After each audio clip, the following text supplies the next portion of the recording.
మధ్యలోనే వచ్చి అన్న వాక్యాన్ని అందిస్తారు, ఆలకిద్దాం.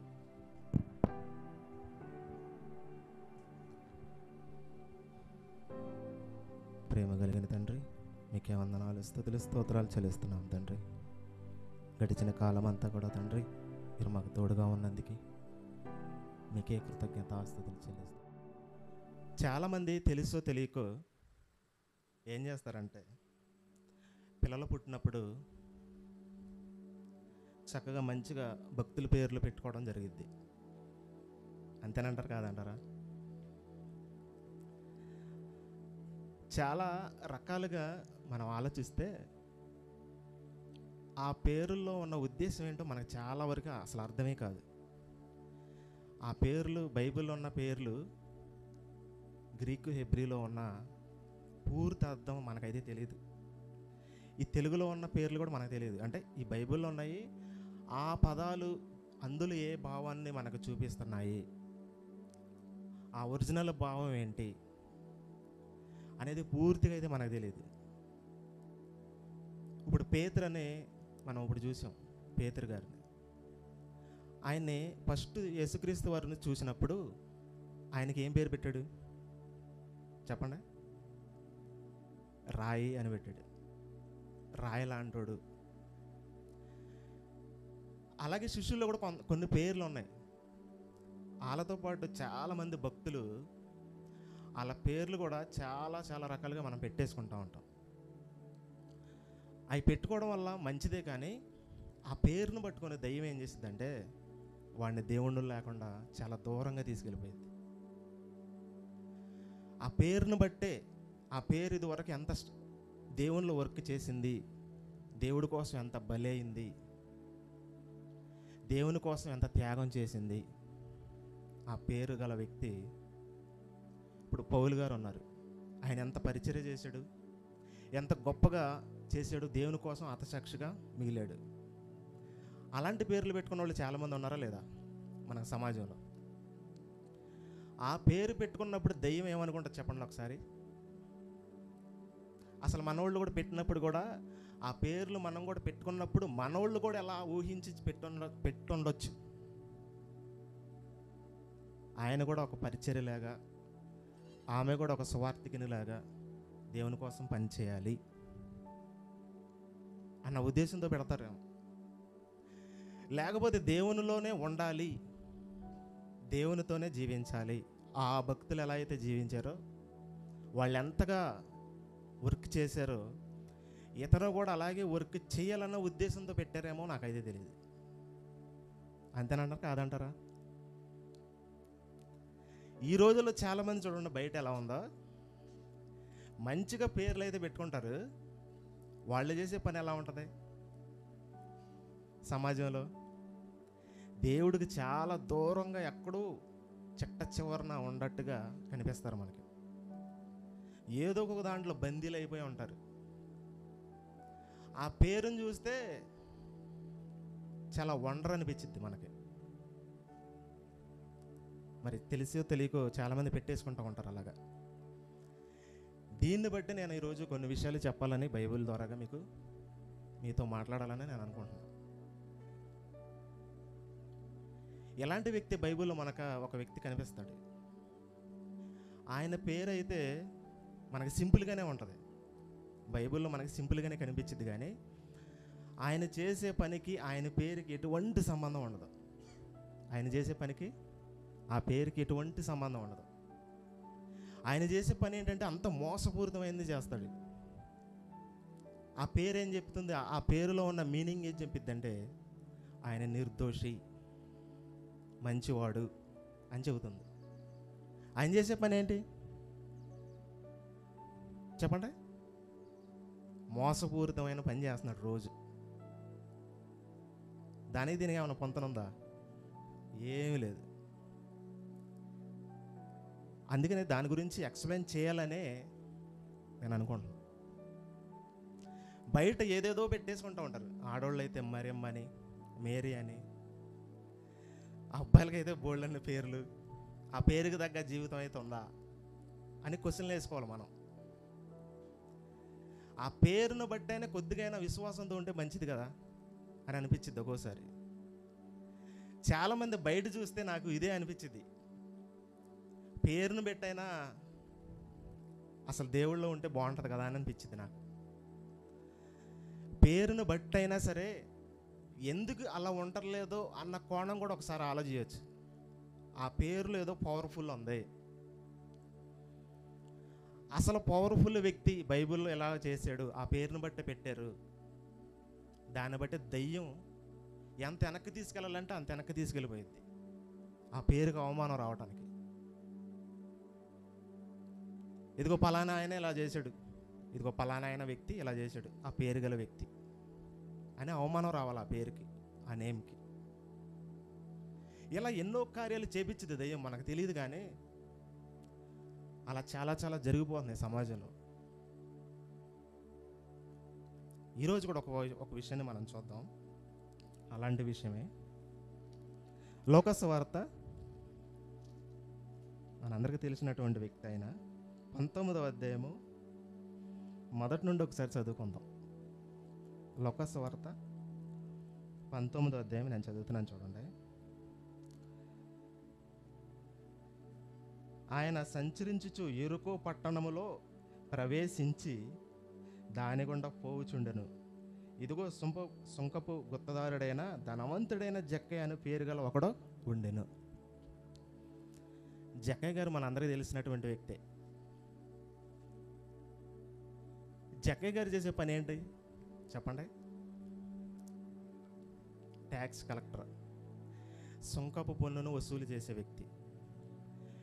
ఈయన చేసే పనికి ఈయనకున్న పేరుకి అసలు సంబంధమే లేదు. ఈయనకున్న పేర్లు గ్రీకు హెబ్రీ మీనింగ్స్ ఏం చెబుతున్నాయంటే నిర్దోషి అయిన వ్యక్తి, స్వచ్ఛమైన వాడు అని చెబుతున్నాయి ఆ రెండు. ఈ నిర్దోషైన వ్యక్తి, ఈ స్వచ్ఛమైన వాడు, ఈయన లెగిసిన వెంటనే, లెగిస్తే పొద్దున్నే ఏం పని చేస్తున్నాడు? అందరి దగ్గరికి వెళ్ళి ట్యాక్స్ కలెక్ట్ చేస్తున్నాడు. ఇదిగో అక్రమంగా వెళ్ళి పన్ను వసూలు చేస్తున్నాడు. అసలు ఇచ్చేదానికంటే ఎగస్ట్రా సుంకపు పన్నుని వసూలు చేస్తూ ఉంటాడు. ఈయన వసూలు చేయడు, ఈయన కింద ఉంటారు మెంబర్స్, ఈయన కింద నెంబర్స్ ఉంటారు. ఈయనకి వాళ్ళందరికీ అధికారి. ఈయన లెగంగానే ఒక ఆఫీసులో కూర్చొని వాళ్ళందరికీ పన్ను ట్యాక్స్ కలెక్ట్ చేసే వాళ్ళందరికీ వాళ్ళ దగ్గర సుంకాన్ని తీసుకుంటాడు ఈయన. ఆ ప్రాంతంలో, ఎరుకో పట్టణంలో ఉన్న ప్రాంతంలో, ఆ ఊరిలో, గ్రామం కాదు పట్టణమే అది, ఆ పట్టణంలో ఉన్న ఇళ్ళన్నీ గ్యాదర్ చేసిన వాళ్ళందరూ తీసుకొచ్చి ఈయనకి ఇవ్వాలి డబ్బులు, సుంకాన్ని. అవి తీసుకెళ్ళి రోమన్ సామ్రాజ్యంలో ఉన్న అధికారులకు ఇవ్వాలి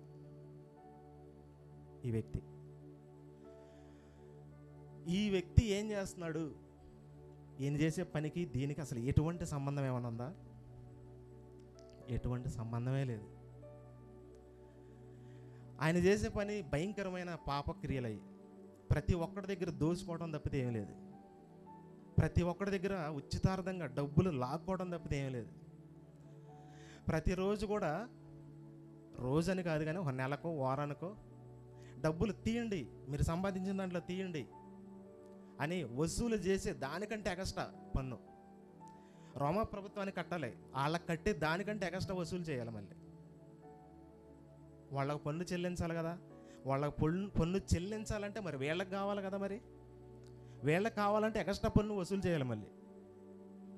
అలా వసూలు చేసి చేసి చేసి చేసి బాగా వాటిలో తల మాసినటువంటి వాడుగా అయిపోయాడు. వాళ్ళందరిని వసూలు చేపించి, వాళ్ళ శిష్యులతో వసూలు చేపించి ఈయన దగ్గరికి తీసుకొచ్చినప్పుడు ఆ డబ్బు మొత్తం చక్కగా ధనవంతుడు అయిపోయాడు. ఆ డబ్బు మీద చాలా సంపాదించేసి ఉన్నాడు. ఆ డబ్బు మీద అనేకమైన సంపాదించేశాడు. అదంతా కూడా అక్రమంగా వచ్చినటువంటి సొమ్ము. రోజు రోజుకి ఈయన చూస్తుంటే యూదులు కానీ అక్కడ ఉన్న వాళ్ళందరూ కూడా ఈయన ఒక పాపిలాగా చూస్తున్నారు. ఎందుకంటే అక్కడ ఇచ్చేదానికంటే ఎగస్ట్రా వసూలు చేస్తున్నారని, ఇచ్చేదానికంటే ఎగస్ట్రా తీసుకుంటున్నాడు పన్ను. ఒక పాపిగా, ఒక నీచంగా చూస్తున్నారు ఈయన్ని కూడా అక్రమంగా తీసుకుంటున్నాడు.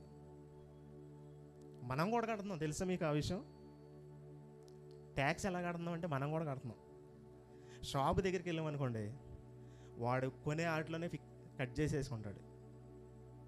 ఇప్పుడు చాలా మార్పులు చేర్పులు వచ్చేసినాయి. ఇప్పుడు మనం కట్టే దాంట్లో 2 విధాలుగా ఉన్నాయి. ఇప్పుడు సెంట్రల్ ట్యాక్స్ ఉంది, ఇక్కడ మన లోకల్ గవర్నమెంట్ ట్యాక్స్ ఉంది. 2 విధాలుగా కట్టే వెళ్ళిపోతుంది. 100 రూపాయలు కొన్నామంటే ఏదన్నా వస్తువు 20 రూపాయలు వాళ్ళకి ఇచ్చేయాలి మనం.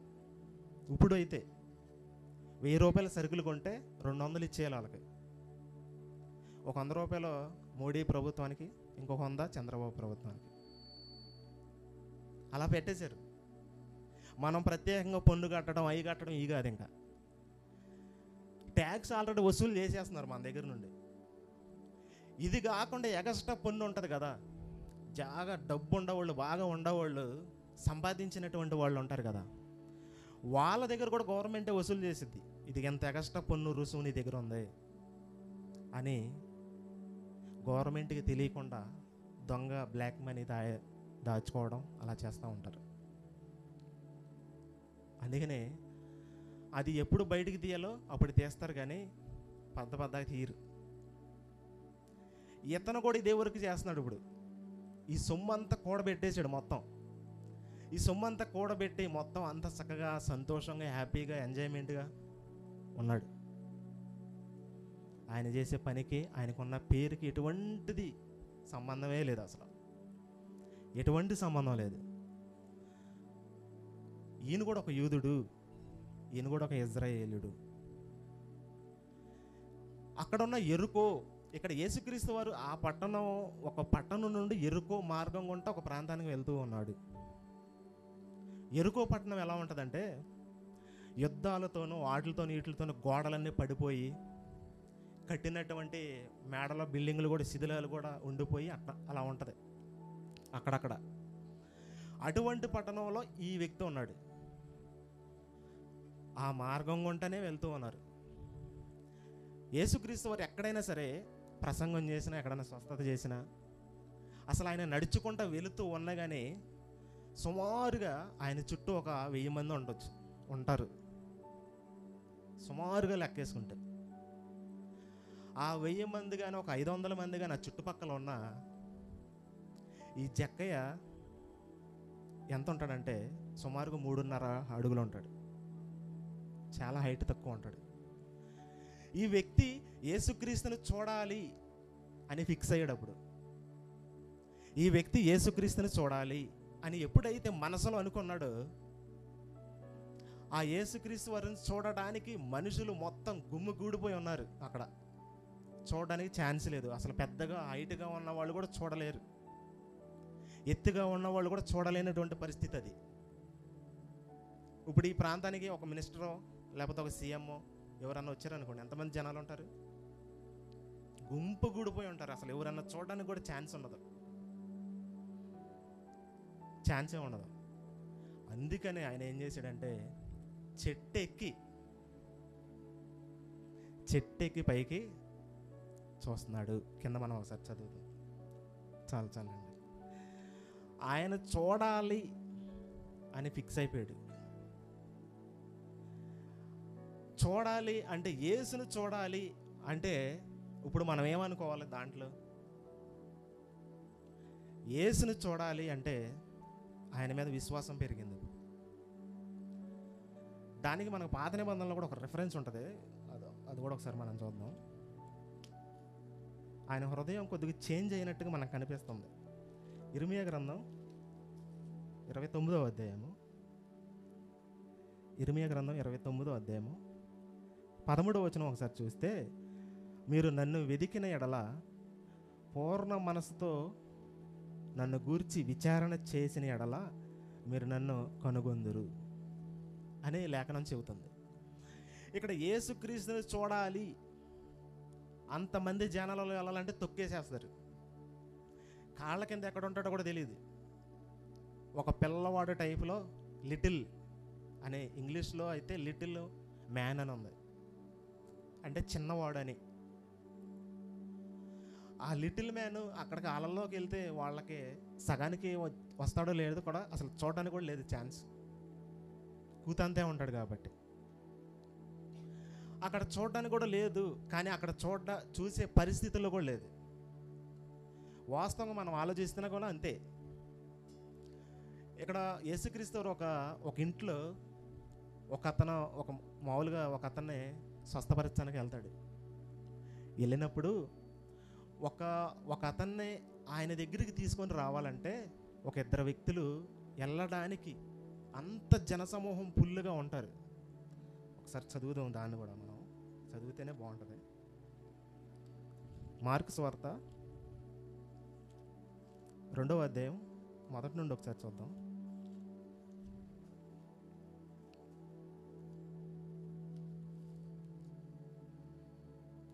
కొన్ని దినములైన పిమ్మట ఆయన మరల కపెర్నహూముకు వచ్చెను. ఆయన ఎంట ఉన్నాడని అనేకులు కూడి వచ్చిరి గనుక వాకిటైనను వారికి స్థలము లేకపోయెను అని ఉంది. అక్కడ కూర్చోడానికి కూడా స్థలం లేదు. అలాంటప్పుడు పైన పెంకులు తీసుకొచ్చి కిందకి దింపేశారు. అలాంటి సిచ్యువేషన్ ఉంటుంది. యేసుక్రీస్తు ఎక్కడ ఉన్నా సరే అంతే. ఆయన రేత్రి పడుకునేటప్పుడు కాకుండా బయట పగలు ఎక్కడ ఉన్నా సరే జన సాంద్రత అంత ఫుల్గా ఉంటారు. ఆయన ఒంటరిగా ఏకాంతంగా ప్రార్థన చేసుకుంటానికి వెళ్ళినప్పుడు తప్ప, అక్కడికి వెళ్ళినా కూడా శిష్యులతో వెళ్తాడు. ఆయన మొత్తం అందరి శిష్యులతో వెళ్ళడం, మళ్ళీ కొంతమందిని తీసుకొని వెళ్తాడు. అక్కడ తప్పితే పగలంతా కూడా ఫుల్ బిజీ. అన్ని వందల మందిలో, అన్ని వేల మందిలో ఫుల్ బిజీ అయిపోయాడు. బిజీగా ఉంటాడు. అసలు ఎటు తోసేస్తున్నారో తెలియదు, ఎటు తోసుకుంటే తీసుకెళ్తారో తెలియదు. ఆయనకి సెక్యూరిటీ కూడా ఏమి లేదు. శిష్యులు ఉన్నా కానీ సెక్యూరిటీగా ఎట్ట ఆపతం కూడా ఉండదు. అట్టగా ఆయన వెళ్ళే మార్గం గుంటా వెళ్తూ ఉంటే జక్కే మాత్రం చూడాలని ఫిక్స్ అయిపోయాడు. ఆ విశ్వాసాన్ని ఆ యొక్క దేవుడు అసలు ఈయన వస్తున్నాడు అని ఆయన కనిపరుచుకున్నాడు. అనే చెట్టెక్కి చూడాలి అని అన్నప్పుడు ఇక్కడ యేసుక్రీస్తు వారు అక్కడ అంత గుమిగూడులో ఉన్న జనాలలో ఉండి కూడా ఆయన హృదయాన్ని ఎరిగిన వాడు కాబట్టి ఆయన ఇంటికి వచ్చి ఏమంటున్నాడు, జక్కయ్య చెట్టు దిక్కు కిందకి రా, నీ ఇంటికి రక్షణ వచ్చింది. ఎందుకన్నాడు ఆ మాట? ఆ మాట అనడానికి కారణం ఏంటి? ఆల్రెడీ ఈయన చేంజ్ అయిపోతుంది. ఒకటి యేసును చూడాలని విశ్వాసంతో ఉన్నాడు. ఆ విశ్వాసం కాస్త రక్షణలోనికి నడిపించేసింది. ఆ రక్షణలోనికి నడిపించడానికి వెళ్ళిపోయింది. ఇంకా మనం కూడా అంతే. యేసునందు విశ్వాసం ఉంచిన వాడే రక్షించబడ్డాం లేఖనం చెబుతుంది. విశ్వాసం లేకపోతే లేదు.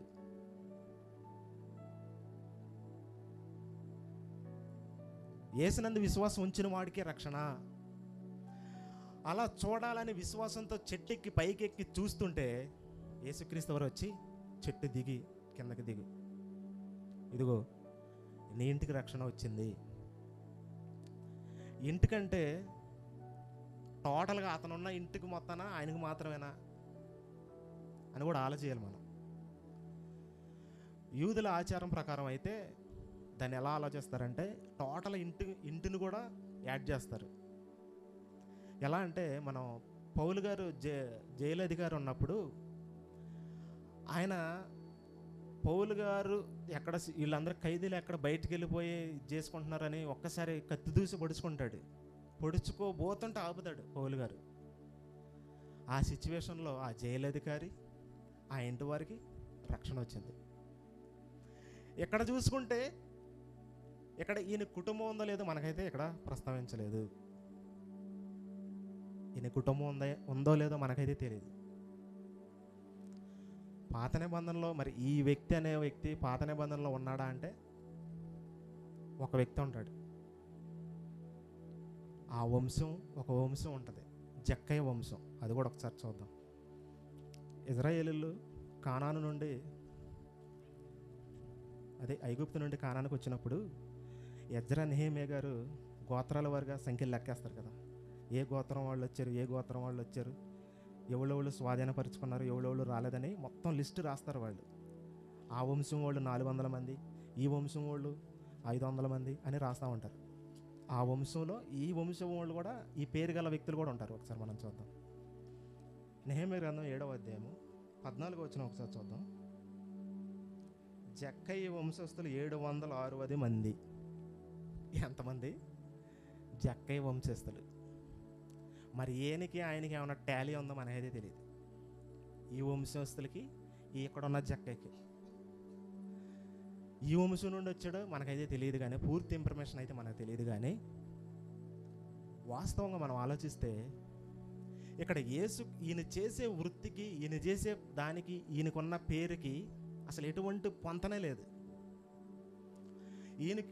ఈయన పేరుకున్న దానికి, ఈయన పేరుకి వచ్చిన ఆ యొక్క నిర్దోషమైన ఆ పేరుకి, ఆ అర్థానికి దేన్ని బట్టి ఆయనకున్న చేంజ్ అయిపోయింది, ఆయన జీవితం చేంజ్ అయిపోయిందంటే ఒకే ఒక్కడు, యేసుక్రీస్తు వారు. ఆయనను విశ్వసించడం వల్ల, ఆయనని కనుగొనడం వల్ల, ఆయనని నమ్ముకోవటం వల్ల, ఆయన దగ్గరకు వచ్చి నీ ఇంటికి రక్షణ వచ్చిందని చెప్పడం వల్ల ఆయనకున్న పేరు, ఏ పేరు అయితే ఉందో జక్కయ్య అనే, ఆ పేరుకు పూర్తి అర్థం ఆయన నెరవేర్తిస్తూ ఉన్నాడు. చేంజ్ అయిపోయింది. ఇదివరకు ఎలా ఉన్నాడు? పాతగా అన్ని పాత పనులు చేశాడు. ఆ పేరుకి అర్థమే లేదు అప్పుడు. ఇప్పుడు యేసులోనికి వచ్చిన తర్వాత ఆ పేరుకున్న ఒక మీనింగ్లో ఉన్న అర్థం ఏంటో, ఒరిజినల్ ఏంటో, దానికున్న ఆధారాన్ని, దాన్ని బట్టి ఇప్పుడు జరుగుతుంది. ఆ జక్కయ్యకున్న మీనింగ్ పేరు ఇప్పుడు యేసుక్రీస్తు నమ్మిన తర్వాతే ఆ పేరులో ఉన్న దానికి న్యాయం జరుగుతుందని నేను చెబుతున్నా.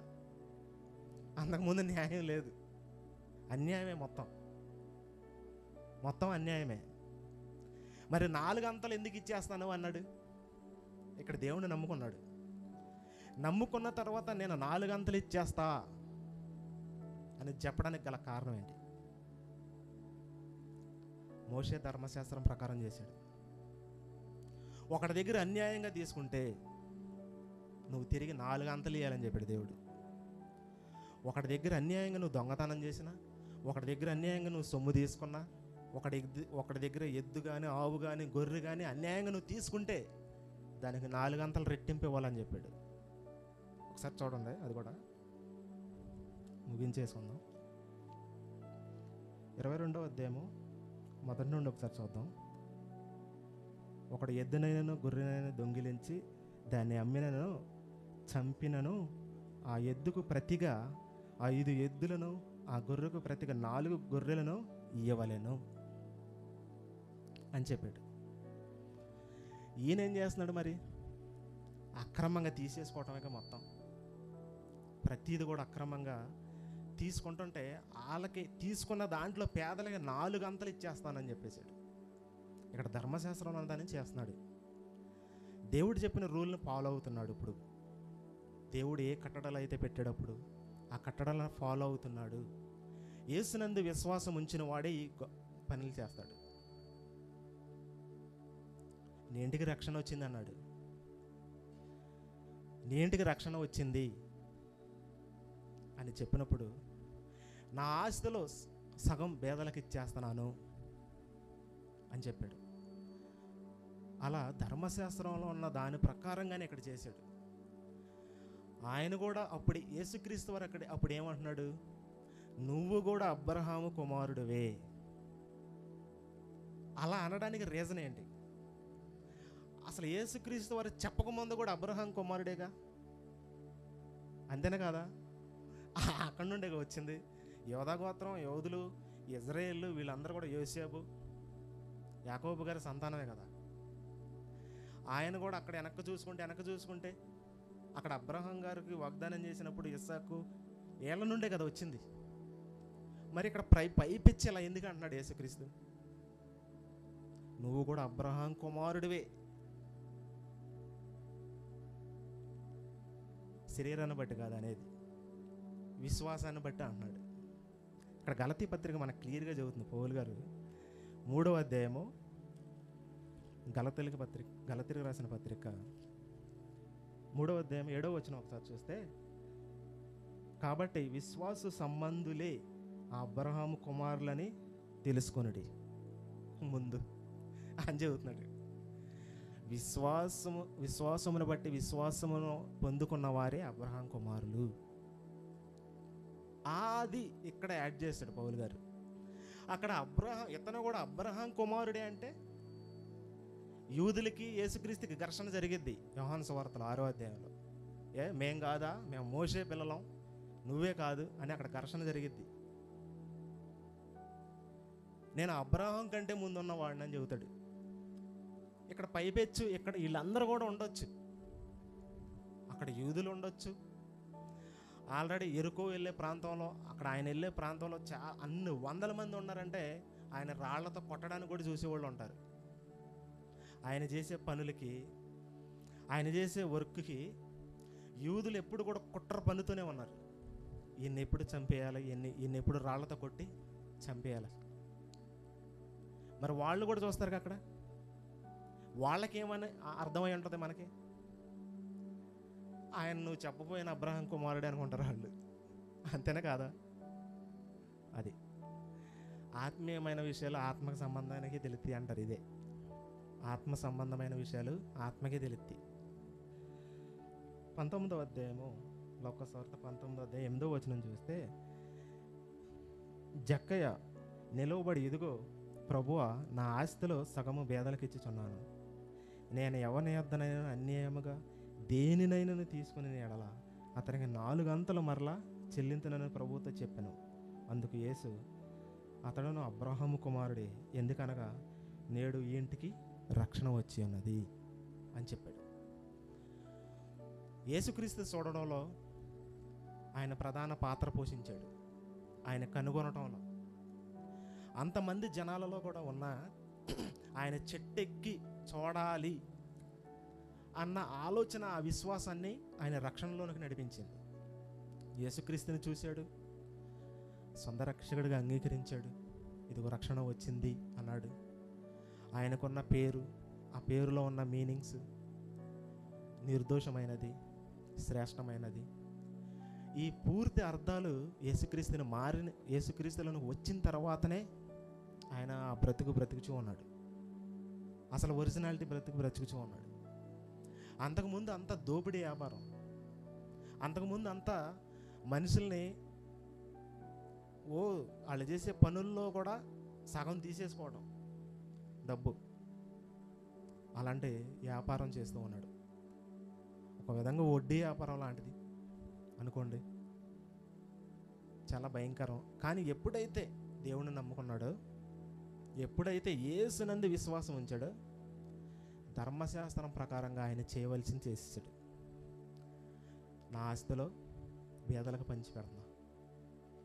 ఆ పేదలకు పంచిపెట్టడం కూడా ఏంటి, దేవుడు చెప్పిన రూల్నే ఫాలో అవుతున్నాడు.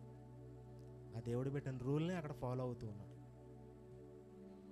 సో గమనిద్దాం, మనం కూడా ఆ పేరును బట్టి దాంట్లో ఉన్న ఒరిజినల్గా ఏం చెబుతుంది అని చాలామందికి తెలియకపోవచ్చు. కానీ ఆ పేరులో ఉన్న ఆ మీనింగ్స్ అనేవి కూడా చాలా చాలా ఉంటాయి, మనకు తెలియదు. కానీ దాంట్లో గూగుల్లోకి వెళ్తే ఒక నేమ్ ఉంటుంది, ఆ నేమ్కి దానికి పూర్తి అర్థం ఏంటని కొడితే దాంట్లో వచ్చింది. అసలు ఈ పదానికి ఏంటి, దీనికి సంబంధించి ఏం చెబుతుంది అని మనం కనుక ఒక పేరు కొట్టి దానికి మీనింగ్ ఏం చెబుతుంది, దీనికి అసలు పూర్తి భావం ఏంటి అని అలాంటివి చూసి చాలామంది పేర్లు పెట్టుకుంటారు. ఏం చెబుతుందని చెప్పి చూసి దాన్ని పెట్టుకుంటే మంచిదని నా అభిప్రాయం.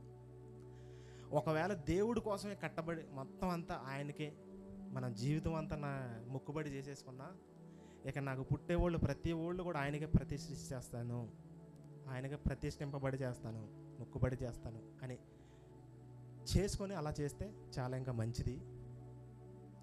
పేరును బట్టి ఆ జీవితం ఉందా? జక్కయ్యకి మొదట అయితే ఆ పేరును బట్టి జీవితం లేదు. ఆ జీవితం ఎలా వచ్చిందంటే యేసుని తెలుసుకున్న తర్వాతే ఆ జీవితం ఆ పేరును బట్టి నిర్దోషంగా బ్రతికాడు. ప్రార్థన చేసుకుందాం. పరిశుద్ధుడా, ప్రేమ కలిగిన తండ్రి, మీకే వందనాలు, స్తుతులు స్తోత్రాలు చెల్లిస్తున్నాం తండ్రి. గడిచిన కాలం అంతా కూడా మీరు మాకు తోడుగా ఉన్నందుకే మీకే వందనాలు. అలాగే తండ్రి, పేరులో ఉన్న వాటిని కూడా మరి ఏం చూపిస్తూ ఉంది, మరి ఏమి అందులో ఉన్న భావం ఏంటి అని ప్రతీది కూడా తండ్రి మీరు మాకు బయలుపరుస్తూ ఉన్నారు. అలాగే యేసుక్రీస్తు వారికి ఉన్న నామానికి కూడా మరి యెషయా గ్రంథంలో చెప్పబడినట్టుగా ఆశ్చర్యకరుడు, ఆలోచనకర్త, బలవంతుడైన దేవుడు, నిత్యుడు తండ్రి అని ఎన్నో పేరులలో ఒకే పేరుగా మీరు లిఖించి పెట్టి ఉన్నారు.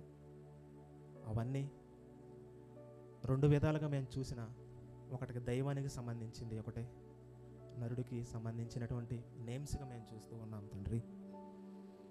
అలాగే ప్రతీది కూడా మీ కుమారుడు ద్వారాగానే సమస్తం జరుగుతుందని మేము నమ్ముచూ ఉన్నాం. అలాగే మీ కుమారుడు ద్వారాగానే ఏదైనా సరే సరి చేయబడుతుందని మేము నమ్ముచూ ఉన్నాం. అందులో ఎటువంటిదైనా పేరులతో సహా ఆయనను బట్టే చేంజ్ అవుతుందని మేము నమ్ముచూ ఉన్నాం. దానిని బట్టే మార్పు చెందుతుందని మేము నమ్ముచూ ఉన్నాం తండ్రి. ఇందుని బట్టి మీకే వందనాలు, స్తుతులు స్తోత్రాలు చెల్లిస్తూ ఉన్నాం. ఈరోజంతా కూడా మీరు మాకు తోడుగా ఉండి మాకు సహాయం చేస్తున్న ప్రతి దాంట్లో కూడా